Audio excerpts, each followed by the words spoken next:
ಎಲ್ರಿಗೂ ನಮಸ್ಕಾರ. ಇವತ್ತು ನಾವು ಸಮಯದಲ್ಲೇ ಹಿಂದೆ ಹೋಗಿ 1944ರ ಒಂದು ಹಳೆಯ ಪತ್ರಿಕೆಯ ಪುಟಗಳಲ್ಲಿ ಅಡಗಿರೋ ಜ್ಞಾನವನ್ನು ಹುಡುಕೋಣ. ಇದು ನಮ್ಮೆಲ್ಲರ ಒಳಗಿರುವಂತಹ ಒಂದು ಅದ್ಭುತ ಶಕ್ತಿಯನ್ನ ಜಾಗೃತಗೊಳಿಸುವ ಮಾತುಗಳು. ಹಾಗಾದ್ರೆ ಬನ್ನಿ, ನಮ್ಮ ಆತ್ಮಶಕ್ತಿಯ ನಿಜವಾದ ರಹಸ್ಯ ಏನು ಅಂತ ಒಟ್ಟಿಗೆ ತಿಳಿದುಕೊಳ್ಳೋಣ.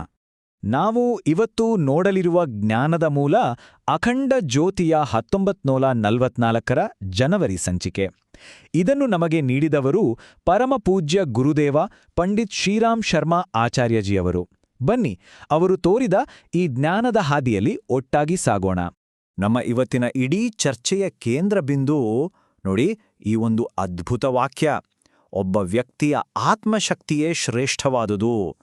ಸ್ವಲ್ಪ ಯೋಚನೆ ಮಾಡಿ, ಈ ಸರಳ ಮಾತಿನಲ್ಲಿ ಎಂಥ ಆಳವಾದ ಅರ್ಥ ಇದೆ ಅಲ್ವಾ?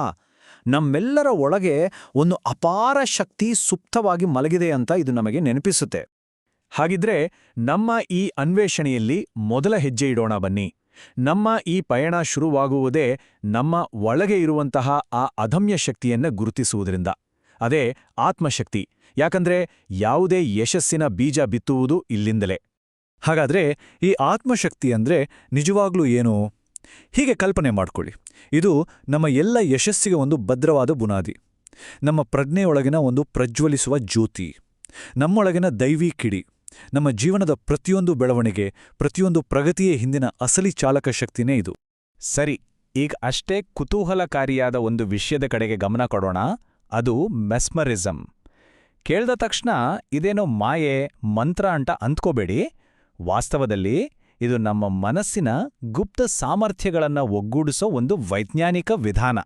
ನಮಗೆ ನಾವೇ ಒಂದು ಪ್ರಶ್ನೆ ಕೇಳ್ಕೊಳ್ಳೋಣ: ನಮ್ಮ ಯೋಚನೆಗಳಿಗೆ, ನಮ್ಮ ಆಲೋಚನೆಗಳಿಗೆ, ನಮ್ಮ ಬದುಕನೇ ಬದಲಾಯಿಸೋ ಶಕ್ತಿ ನಿಜವಾಗ್ಲೂ ಇದೆಯಾ?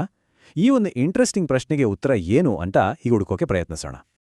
ನೋಡಿ, ಈ ಪತ್ರಿಕೆ ಪ್ರಕಾರ ಮೆಸ್ಮರಿಸಮ್ ಅನ್ನೋದು 3 ಕಂಬಗಳ ಮೇಲೆ ನಿಂತಿದೆ. ಮೊದಲನೇದು ಇಚ್ಛೆ, ಅಂದ್ರೆ ನಮ್ಮ ದೃಢವಾದ ಸಂಕಲ್ಪ. ಎರಡನೇದು ಆದೇಶ ಅಥವಾ ಸೂಚನೆ, ಅಂದ್ರೆ ನಮ್ಮ ಆಲೋಚನೆಗಳ ಪ್ರಭಾವ. ಮತ್ತು ಮೂರನೇದು ಏಕಾಗ್ರತೆ, ಅಂದ್ರೆ ಮನಸ್ಸನ್ನ ಒಂದೇ ಕಡೆ ನಿಲ್ಸೋ ಕಲೆ. ಈ 3 ಸೇರಿದಾಗ ನಮ್ಮ ಮಾನಸಿಕ ಶಕ್ತಿ 100 ಪಟ್ಟು ಹೆಚ್ಚಾಗುತ್ತೆ. ಸರಿ, ನಮ್ಮ ಮನಸ್ಸನ್ನ 2 ಭಾಗವಾಗಿ ನೋಡಬಹುದು. ಒಂದು ಸ್ಥೂಲ ಮನಸ್ಸು, ಇನ್ನೊಂದು ಸೂಕ್ಷ್ಮ ಮನಸ್ಸು. ಈಗ ನೋಡಿ, ನಮ್ಮ ಕಣ್ಣು, ಕಿವಿ, ಮೂಗು ಅಂದ್ರೆ ನಮ್ಮ ಪಂಚೇಂದ್ರಿಯಗಳ ಮೂಲಕ ಹೊರಗಿನ ಪ್ರಪಂಚವನ್ನು ಅರ್ಥ ಮಾಡ್ಕೊಳ್ತೀವಲ್ಲ, ಅದು ಸ್ಥೂಲ ಮನಸ್ಸಿನ ಕೆಲಸ. ಆದರೆ ನಿಜವಾದ ಪವರ್ ಇರೋದು ಸೂಕ್ಷ್ಮ ಮನಸ್ಸಿನಲ್ಲಿ. ಅದು ಲಾಜಿಕ್ಕೆಲ್ಲ ಮೀರಿ ಕೆಲಸ ಮಾಡುತ್ತೆ. ಅದರ ಆಧಾರ ನಂಬಿಕೆ, ನಮ್ಮ ಭಾವನೆಗಳು. ಹಾಗಾಗಿ ನಮ್ಮೊಳಗಿನ ಆ ಅದ್ಭುತ ಶಕ್ತಿಯ ಬಾಗಿಲು ತೆಗಿಬೇಕಂದ್ರೆ ಅದರ ಕೀಲಿಕೈ ಇರೋದು ಈ ಸೂಕ್ಷ್ಮ ಮನಸ್ಸಿನ ಹತ್ರನೇ. ಬರೀ ತಿಳಿದುಕೊಂಡ್ರೆ ಸಾಕಾಗಲ್ಲ ಅಲ್ವಾ? ಈಗ ಅದನ್ನ ಕಾರ್ಯರೂಪಕ್ಕೆ ಇಳಿಸೋ ಸಮಯ. ನಮ್ಮೊಳಗಿನ ಶಕ್ತಿಯನ್ನ ಜಾಗೃತಗೊಳಿಸೋಕೆ ಸಹಾಯ ಮಾಡುವ ಕೆಲವು ಸರಳ, ಆದರೆ ತುಂಬಾನೇ ಪವರ್ಫುಲ್ ಆದ ತಂತ್ರಗಳನ್ನ ಈಗ ನೋಡೋಣ. ಇದರಲ್ಲಿ ಮೊದಲನೇದು ತ್ರಾಟಕ. ಮನಸ್ಸನ್ನ ಶಾಂತಗೊಳಿಸಿ ಒಂದೇ ಕಡೆ ಫೋಕಸ್ ಮಾಡೋಕೆ ಇದೊಂದು ಅದ್ಭುತವಾದ ಟೆಕ್ನಿಕ್.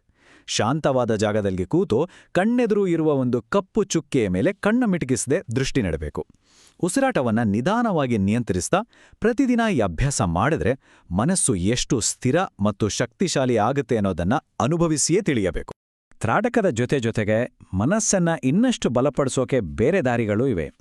ಪ್ರಾಣಾಯಾಮದ ಮೂಲಕ ಉಸಿರಾಟವನ್ನ ಹಿಡಿತಕ್ಕೆ ತರೋದು, ಸಾತ್ವಿಕ ಆಹಾರ, ಒಳ್ಳೆ ಆಲೋಚನೆಗಳು, ಇದನ್ನೆಲ್ಲ ಅಳವಡಿಸ್ಕೊಡೋದು. ನಮ್ಮ ಮನಸ್ಸಿಗೆ ನಾವು ಒಳ್ಳೆ ಮಾತುಗಳನ್ನು ಹೇಳೋದು ಮತ್ತು ಸ್ವಲ್ಪ ಸಮಯವನ್ನ ಏಕಾಂತದಲ್ಲಿ ಕಳೆಯೋದು ಕೂಡ ಅಷ್ಟೇ ಮುಖ್ಯ. ಈ ಸಣ್ಣ ಅಭ್ಯಾಸಗಳೇ ನಮ್ಮ ಆಧ್ಯಾತ್ಮಿಕ ಪಯಣದಲ್ಲಿ ದೊಡ್ಡ ಬದಲಾವಣೆ ತರ್ತವೆ.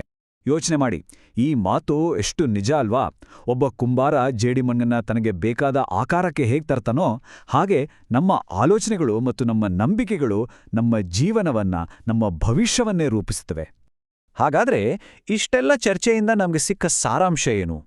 ಈ ಜ್ಞಾನದಿಂದ ನಮ್ಮ ದಿನನಿತ್ಯದ ಜೀವನಕ್ಕೆ ನಾವು ಯಾವೆಲ್ಲ ಅಮೂಲ್ಯ ಪಾಠಗಳನ್ನು ಕಲಿಬೋದು? ಬನ್ನಿ ಒಂದ್ಸಾರಿ ನೋಡೋಣ. ಅತಿ ಮುಖ್ಯವಾದ ವಿಷಯ ಅಂದ್ರೆ, ನಮ್ಮೆಲ್ಲರ ಆತ್ಮದಲ್ಲಿ ಒಂದು ಅನಂತ ಶಕ್ತಿಯ ಸಾಗರವೇ ಅಡಗಿದೆ. ಆ ಸಾಗರದ ಬಾಗಿಲನ್ನು ತೆರೆಯೋ ಮಾಸ್ಟರ್ ಕೀ ನಮ್ಮ ಮನಸ್ಸು. ನಮ್ಮ ಪ್ರತಿಯೊಂದು ಆಲೋಚನೆಯೂ ಕೂಡ ಒಂದೊಂದು ಶಕ್ತಿ. ಅದನ್ನ ಏಕಾಗ್ರತೆಯ ಮೂಲಕ ನಾವು ಬೇಕಾದ ಹಾಗೆ ಬಳಸ್ಕೊಳ್ಬೋದು. ಯಾವಾಗ್ಲೂ ನೆನಪಿಡಿ, ನಿಜವಾದ ಬಲ ಹೊರಗಿನಿಂದ ಬರೋದಿಲ್ಲ, ಅದು ನಮ್ಮೊಳಗೆ ಇದೆ. ಹಾಗಾದ್ರೆ ಇವತ್ತಿನಿಂದ ನಾವು ಏನ್ ಮಾಡಬಹುದು? ಮೊದಲನೇದಾಗಿ ನಮ್ಮೊಳಗಿನ ಶಕ್ತಿಯನ್ನ ನಂಬೋಣ. ಪ್ರತಿದಿನ ಮನಸ್ಸಿಗೆ ಸ್ವಲ್ಪ ಶಿಸ್ತನ್ನು ಕಲಿಸೋಣ, ಸಕಾರಾತ್ಮಕ ಆಲೋಚನೆಗಳಿಂದ ನಮ್ಮನ್ನು ನಾವು ಉತ್ತಮಪಡಿಸಿಕೊಳ್ಳೋಣ ಮತ್ತು ಯಾವಾಗಲೂ ನೆನ್ಪಿಟ್ಕೊಳ್ಳೋಣ, ನಮ್ಮ ಆಲೋಚನೆಗಳೇ ನಮ್ಮ ಪ್ರಪಂಚವನ್ನ ನಿರ್ಮಾಣ ಮಾಡೋದು. ಪಡೆದ ಜ್ಞಾನವನ್ನ ಕಾರ್ಯರೂಪಕ್ಕೆ ತರೋ ದೃಢ ಸಂಕಲ್ಪ ಮಾಡೋಣ. ಈ ಜ್ಞಾನನ ಬೆಳಕಿನಲ್ಲಿ ನಿಮ್ಮೊಳಗಿನ ಆ ಅಪಾರ ಸಾಮರ್ಥ್ಯವನ್ನ ಜಾಗೃತಗೊಳಿಸೋಕೆ ಇಂದು ನೀವಿಡೋ ಮೊದಲ ಹೆಜ್ಜೆ ಯಾವುದು? ಯಾವ ಸಂಕಲ್ಪ ಮಾಡ್ತೀರಿ? ಆಳವಾಡಿ ಯೋಚನೆ ಮಾಡಿ. ಉತ್ತರ ನಿಮ್ಮಲ್ಲೇ ಇದೆ, ನಿಮ್ಮಗಾಗಿಯೇ ಕಾಯ್ತಾ ಇದೆ.